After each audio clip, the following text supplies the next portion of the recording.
Welcome back. A major traffic headache is in store for Seattle drivers this weekend. And northbound I-5 through downtown Seattle will shut down tomorrow night, kicking off a month of lane reductions along the Ship Canal Bridge, which is just a popular route. Shantae Sumter, of course, has all of this and how the WashDOT says it just couldn't wait to do this, right? Right, Jake and Jessica, you know that the summertime, that's when WashDOT tries to get a lot of this work done. So that's why they said the time to act is now, because they have, a short window. So keep in mind that northbound closure is going to stretch pretty far. You see these two cones letting you know it's going to be from I-90 to Northeast 45th Street. So just north of the Ship Canal Bridge for those of you heading out in that portion of Seattle. So you're going to want to, of course, give yourself some extra time, because this will not only impact the northbound traffic, it's going to impact the southbound traffic as well. And WashDOT tells me this is only the beginning. The slow-moving traffic on I-5 through Seattle won't let up anytime soon. It's about to get worse. Friday night, WashDOT will close all northbound lanes of I-5 from I-90 to Northeast 45th Street to start repair work on the 63-year-old Ship Canal Bridge. It's going to be rough in the neighborhoods. It's going to be rough on the freeways.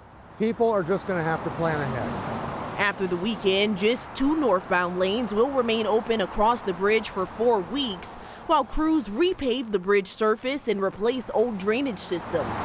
Work WashDOT says is necessary.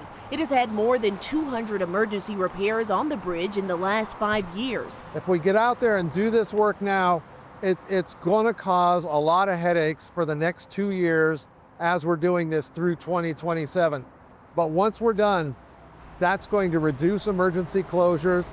The express lanes will remain pointed northbound to help alleviate some of the pressure, but the impact will be evident, especially on side streets through neighborhoods like Eastlake.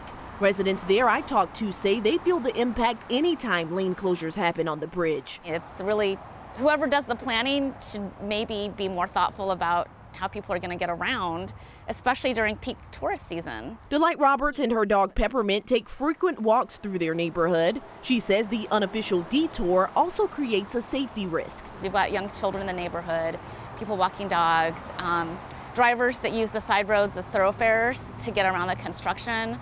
Aren't always thinking that this is a neighborhood that's full of pedestrians. WashDOT says it worked with local agencies to pinpoint the best time for the work. With their big I-405 closure that just passed and Seafair and Ichiro Hall of Fame weekend on the horizon, it said starting this weekend would have the lowest impact. It's still a big effect to do this work, but it would be even more if we were to do it on a Seafair weekend. If we were to do it on a weekend where the Mariners were expecting 45,000 a night, that would be a whole lot worse. Now the agency is hoping that everyone will work together to keep the traffic moving as best as possible.